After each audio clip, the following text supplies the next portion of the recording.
हम मौसम का ताप बर्दाश्त करेंगे, आप हमारा ताप बर्दाश्त करेंगे। अब मैं चूंकि गाली देता नहीं हूँ, बात तो ऐसी कह रहे हैं। लक्ष्मणगंज के विधायक हूँ, लक्ष्मणगंज कंस्टिट्यूंसी है, आप नगर का विधायक हो, पूरी विधानसभा का विधायक हो। आप या तो जाहिल हैं।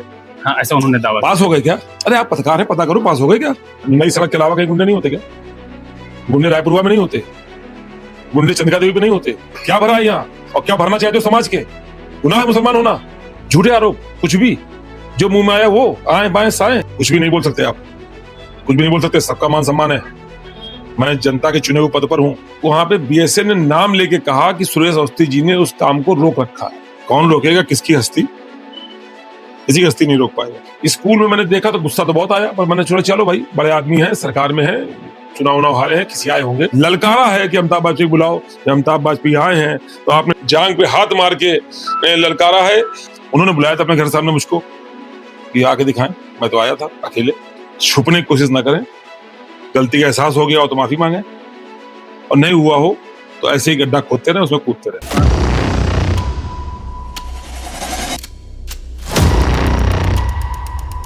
नमस्कार दोस्तों, स्वागत है आपका ग्राउंड राउंड में। मैं हूं आपके साथ संजय। कानपुर का जो हालिया विवाद है सपा और भाजपा का, उस पूरे मामले पर अमिताभ वाजपेयी जो यहाँ से आर नगर से विधायक हैं उनके पास आए हैं। क्या है असल मामला, वो हम सबसे पहले यही सवाल है दादा रामनाथ, क्या है पूरा मामला, सबसे पहले हम ये जानेंगे। आप ही बता दो क्या मामला है। आखिर एक विधायक अपने विधानसभा क्षेत्र में अपनी विधायक निधि से कोई एक काम करना चाहता है तो कौन उसको रोकेगा गुंडागर्दी से? यदि कोई कानूनी आपत्ति होगी तो संबंधित अधिकारियों से कहेगा, लिखित शिकायत करेगा कि कोई आपराधिक प्रवृत्ति का व्यक्ति गरीब व्यक्तियों से, मजदूरों से मारपीट करेगा। विधायक अपने क्षेत्र में विकास कराना चाहेगा तो कुछ चप्पल दिखाएंगे, उससे गाली गलौज करेंगे, हिस्ट्री शीटर अपराधियों को इकट्ठा करके धमकी देंगे, तो ये क्या उचित है क्या? उनका जो कहना है कि मामला स्कूल को लेकर है ही नहीं। हाँ, वो ये कह रहे हैं कि जो मलबा है पुराने मकान का, उसका विवाद है, उसको आपने बहुत सस्ते में बेच दिया, 4 लाख 3 लाख के अंदर। अब मैं चूंकि गाली देता नहीं हूँ, बात तो ऐसी कह रहे हैं कि कौन बेचेगा मलबा, किसका मामला था वो? आपके मकान मलबा कौन बेचेगा? हम बेचेंगे। आपका मकान टूटेगा तो मलबा कौन बेचेगा? हम बेचेंगे। किसका मकान था वो? बिल्डिंग किसकी थी? तो सरकारी है। किस विभाग की थी बिल्डिंग? शिक्षा विभाग। तो कौन बेचेगा मलबा? तो हम कहाँ से बीच में आए? आपने अपने आप या तो जाहिल हैं या सरकार में है कि कहाँ है? ये सरकार में नहीं है, सरकार में नहीं है। मेरी इतनी चलती है इस सरकार में, वाह। शिक्षा विभाग का प्रॉपर्टी, उसका जो प्रक्रिया होगी शिक्षा विभाग पूरी करेगा। हम कहां से बीच में आए? ये जो आरोप है ये खिसियानी बिल्ली, खंबा नोचे। फिर भी मेरे पास कुछ कागज आ गए हैं, शिक्षा विभाग से मैंने निकलवाए हैं। उन्होंने ये बताया है कि उनकी टेंडर प्रक्रिया होती है। बिल्डिंग खराब थी, मैंने उसका निरीक्षण 2024 में किया था।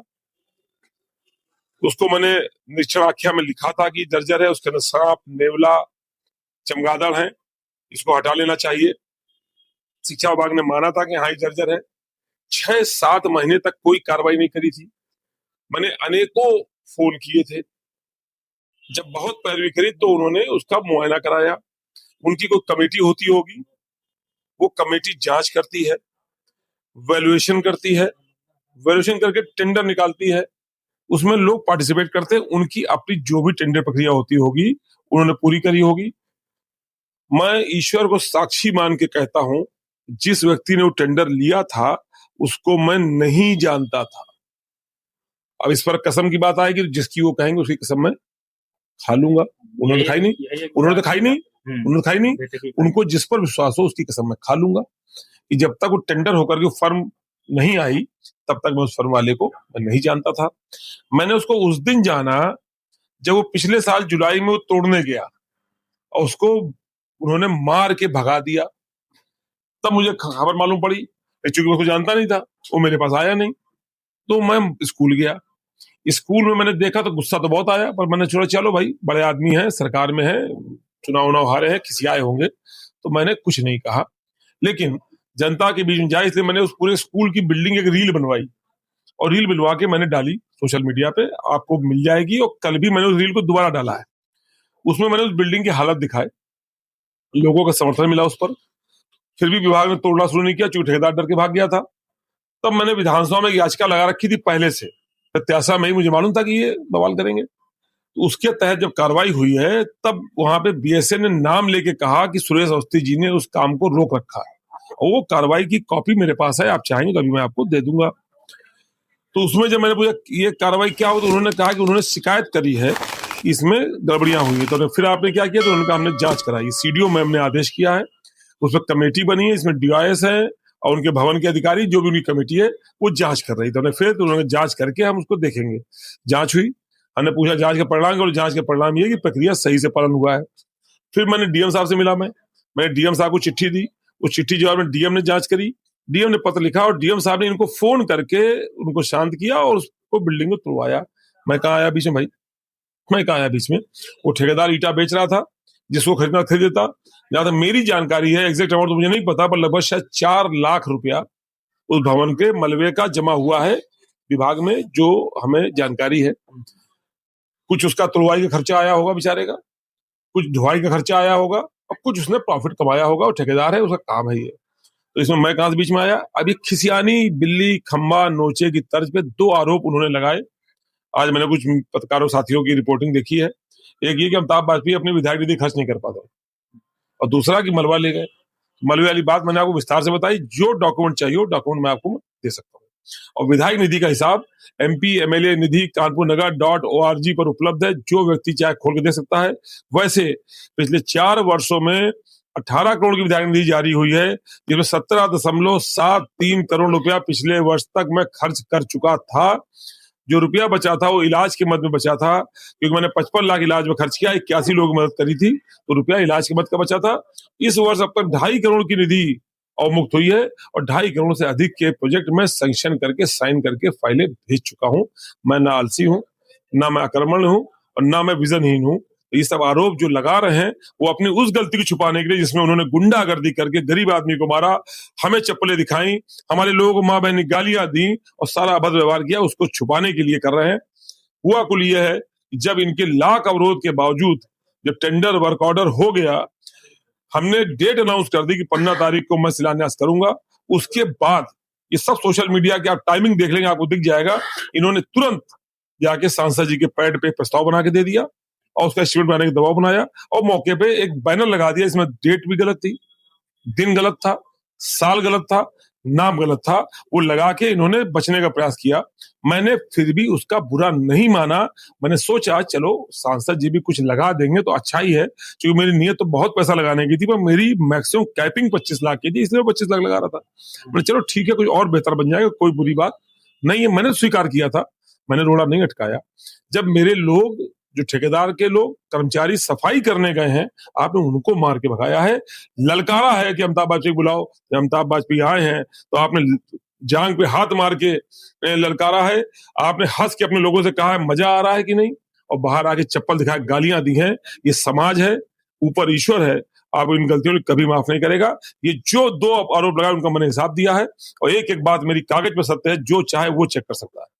जैसे उन्होंने ये कहा है कि पीछे इनके गुंडे लेकर के आए थे नई सड़क के, वो ललकार रहे थे, उनको विकास जायसवाल ने जब नई सड़क के अलावा कहीं गुंडे नहीं होते क्या?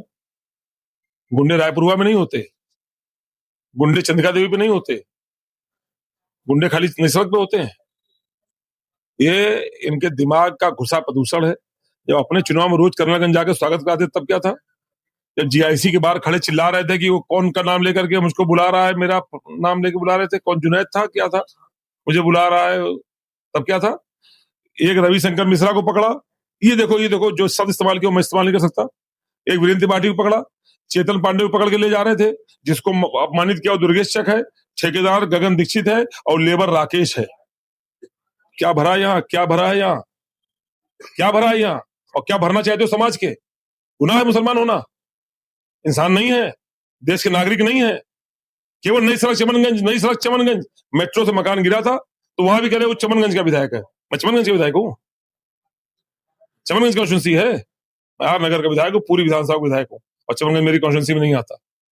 पर मैं हर जगह का विधायक हूँ, जहां जरूरत पड़ेगी वहां जाऊंगा। मैं आज चकरपुर गया था, जहां मानवीय संवेदना कहेगी वहां मैं जाऊंगा और ये जो खिसियानी बिल्ली खंबा नोचे वाले लोग हैं, इनको जनता की अदालत में हिसाब देना पड़ेगा और ईश्वर की अदालत में हिसाब देना पड़ेगा। एक और आरोप जो मुझसे बात करके उन्होंने लगाया कि मतलब जो स्कूल हैं, इनमें आप समाजवादी पार्टी का ऑफिस खोल लेते हैं और फिर रात में वहां अपराधी तत्व जा करके शराब पीते हैं, जुआ खेलते हैं, इस तरह की चीजें। हालांकि बहुत योगी जी से मिले, योगी जी से मिले और इस पर बहुत सख्त कार्रवाई कराओ, बहुत सख्त कार्रवाई कराओ। जीरो टॉलरेंस सरकार है, सख्त कार्रवाई करा दे। झूठे आरोप कुछ भी जो मुंह में आया वो आए बाएं साए। हम कहां रहते हैं, मेरा तो मोबाइल है ना, ट्रैकिंग, मेरे मोबाइल ट्रैकिंग है ना, सीडीआर होगी, लोकेशन होगी, कुछ भी नहीं बोल सकते आप, कुछ भी नहीं बोल सकते। सबका मान सम्मान है, मैं जनता के चुने हुए पद पर हूं, आप मेरे लोग इस तरह गाली नहीं दे सकते। उन्होंने कहा है कि जो मतलब आपने उनको धमकी दी है कि मेरी गली में आकर के दिखाएं। मेरी तो घर है ही नहीं, मैं तो अपने घर पर रहते ही नहीं। मैं सुबह 12 बजे घर छोड़ देता हूँ, रात में 12 बजे जाता हूँ, तो वहां जाएंगे तो खाली मिलेगी। उन्होंने बुलाया था अपने घर सामने मुझको कि आके दिखाएं, मैं तो आया था अकेले, मैं तो अकेले आया था। ये भी आरोप है कि एक प्रतिष्ठित वकील भी हैं, वो जनता के सेवक भी हैं, आपने उनको गुंडा कहा। जनता ने उनकी सेवा कभी स्वीकार नहीं करी है, जनता ने उनकी सेवा उन्होंने कई बार देने की कोशिश करी, जबरिया देने की कोशिश की, जनता ने उनकी सेवा कभी स्वीकार नहीं करी। छुपने की कोशिश ना करें, गलती का एहसास हो गया हो तो माफी मांगे, और नहीं हुआ हो तो ऐसे ही गड्ढा खोदते रहे, उसमें कूदते रहे। उन्होंने कहा मैं उनसे बड़ा ब्राह्मण हूँ, मैं तो वो माफी मांग लेंगे तो क्या। कैसे बड़ा कैसे होता है, लंबाई में तो मैं बड़ा हूँ, वजन में तो मैं ज्यादा हूँ, क्या गोत्र रूप से तो मैं कितने का हूँ, पता किया क्या उन्होंने। ये बात तो चर्चा करने की नहीं होती, क्योंकि हम हर धर्म हर जात को बराबर सम्मान देते हैं। फिर भी ये पता कर लेना लखनऊ के वाजपेयी कितने विश्वास होते हैं। अच्छा, आखिरी सवाल है मेरा आपसे, समय ज्यादा नहीं लेंगे। जैसे 25 लाख रुपए आपने विधायक निधि से पास किए, 25 लाख रुपए उन्होंने सांसद निधि से पास करवा लिए। पास हो गए क्या, हाँ, ऐसा उन्होंने दावा पास हो गए क्या? अरे आप पत्रकार हैं, पता करो पास हो गए क्या, पता करो पास हो गए क्या। लेकिन मुझे कोई आपत्ति नहीं, 50 लाख कर दे, सांसद की कैपिंग 50 लाख की होती, मेरी कैपिंग 25 लाख की होती, सांसद 50 लाख कर दे।